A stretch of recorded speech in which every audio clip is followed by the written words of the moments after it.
Present ಬ್ರಹ್ಮ ಸೀರಿಯಲಲ್ಲಿ ನಾನು act ಮಾಡ್ತಾ ಇದ್ದೀನಿ ಈಗ. ಅವನ ಜೊತೆ ಅವ್ರ ಪ್ರೊಡಕ್ಷನಲ್ಲಿ. ಇದಕ್ಕೆ ಮುಂಚೆ ಹಿಟ್ಲರ್ ಕಲ್ಯಾಣದಲ್ಲಿ ಅವನೇ ಹೀರೋ, ನಾನು ಅವರತ್ತೆ ಕ್ಯಾರೆಕ್ಟರ್ ಮಾಡಿದ್ದೆ. ಈಗಲೂ ನಾನು ಅವನ ಅಳಿಯ ಅಂತಾನೆ ಕರಿತಾ ಇದ್ದಿದ್ದು. ಏನೂ ತೊಂದರೆ ಇರಲಿಲ್ಲ ಅವನಿಗೆ, ಚೆನ್ನಾಗಿದ್ದ, ಯಾವ ಹೆಲ್ತ್ ಇಶ್ಯೂನೂ ಇರಲಿಲ್ಲ, ಏನೂ ಇರಲಿಲ್ಲ, ಚೆನ್ನಾಗೇ ಇದ್ದವನು. ಆಮೇಲೆ ಅದು ಇದು ತಿಂತಾ ಇದ್ದ ಅಂದರೆ ಅದು ಇಲ್ಲ, ಯಾವ ಬ್ಯಾಡ್ ಹ್ಯಾಬಿಟ್ಸೇ ಇಲ್ಲ ಅಂದವನ್ನ ದೇವ್ರು ಇಷ್ಟು ಬೇಗ ಕರ್ಕೊಂಡ ಅಂದರೆ ತುಂಬ ನೋವಾಗ್ತಿದೆ ಸರ್. All in one. ಅವನು ಒಂದು ಹೀರೋ ಆಗಿದ್ದ, ಪ್ರೊಡ್ಯೂಸರ್ ಆಗಿದ್ದ, ಡೈರೆಕ್ಟರ್ ಆಗಿದ್ದ, ಕಂಠದಾನ ಕಲಾವಿದ ಆಗಿದ್ದ.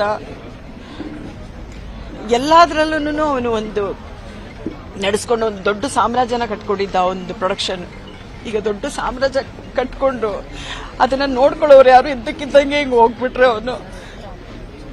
ತುಂಬಾ ನೋವಾಗ್ತಿದೆ. ಹಿಟ್ಲರ್ ಕಲ್ಯಾಣದಲ್ಲಿ ತುಂಬಾ ಒಳ್ಳೆ ಪಾತ್ರ ಕೊಟ್ಟಿದ್ದ ನನಗೆ.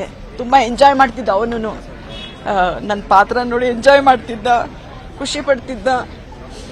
ಮತ್ತೆ ಅದಾದ್ಮೇಲೆ ಬ್ರಹ್ಮಗಂಟುನಲ್ಲಿ ನಾನು ಮಾಡಿದೆ. ರೀಸೆಂಟಾಗಿ ಅವನ ಹತ್ರ ಮಾತಾಡಿದ್ದು ಅಂದರೆ, ಫೋನ್ ಮಾಡಿದ್ದೆ, ನಮ್ಮ ಸೆಟ್ಗೆ ಬರ್ತಾ ಇಲ್ಲ ನಿನ್ನ ಬ್ರಹ್ಮಗಂಟು ಸೆಟ್ಗೆ ದಿಲೀಪ ಅಂತ. ರೀ ನೀವೆಲ್ಲ ಮಾಡ್ಕೊಂಡು ಹೋಗ್ತೀರಾ ಬಿಡ್ರಿ, ಚೆನ್ನಾಗಿ ಬರ್ತಾ ಇದೆಯಲ್ಲ, ಇನ್ನೇನು ನಾನು ಬರಲಿ ಅಂತ. ಹೋಗ್ಲಿ, ಯಾವುದೋ ಒಂದು ಡಿಫ್ರೆಂಟ್ ಕಾಸ್ಟ್ಯೂಮ್ ಎಲ್ಲ ಹಾಕ್ಸಿ ಒಂದು ಕ್ಯಾರೆಕ್ಟರ್ ಕೊಟ್ಟಿದ್ದಿಲ್ಲ, ಚೆನ್ನಾಗಿ ಮಾಡಿದ್ದೀನ, ಏನು ಹೇಳಲೇ ಇಲ್ಲ. ಅಂದರೆ ನಿಮ್ಮ ಬಗ್ಗೆ ಹೇಳೋಕ್ಕಾಗುತ್ತೇನ್ರಿ ನಾನು? ಒಳ್ಳೆ ಕಲಾವಿದ, ಚೆನ್ನಾಗಿ ಮಾಡಿದ್ದೀರಾ ಅಂತ ಅದೇ ಒಂದು ಮಾತು ಕೇಳಿದ್ ಲಾಸ್ಟ್. ತುಂಬಾ ನೋವಾಗ್ತಿದೆ ಸರ್, ತುಂಬಾ ನೋವಾಗ್ತಿದೆ. ದೇವ್ರು ಇಷ್ಟೊಂದು ನಿಷ್ಠೂರ ಆಗಬಾರ್ದು ಅನ್ಸುತ್ತೆ. ಪ್ರೆಸೆಂಟ್ ಬ್ರಹ್ಮಗಂಟು ಅನ್ನೋ ಸೀರಿಯಲಲ್ಲಿ ನಾನು ಆ್ಯಕ್ಟ್ ಮಾಡ್ತಾ ಇದ್ದೀನಿ ಈಗ. ಅವನ ಜೊತೆ ಅವ್ರ ಪ್ರೊಡಕ್ಷನಲ್ಲಿ. ಇದಕ್ಕೆ ಮುಂಚೆ ಹಿಟ್ಲರ್ ಕಲ್ಯಾಣದಲ್ಲಿ ಅವನೇ ಹೀರೋ, ನಾನು ಅವರತ್ತೆ ಕ್ಯಾರೆಕ್ಟರ್ ಮಾಡಿದ್ದೆ. ಈಗಲೂ ನಾನು ಅವನ ಅಳಿಯ ಅಂತಾನೆ ಕರಿತಾ ಇದ್ದಿದ್ದು.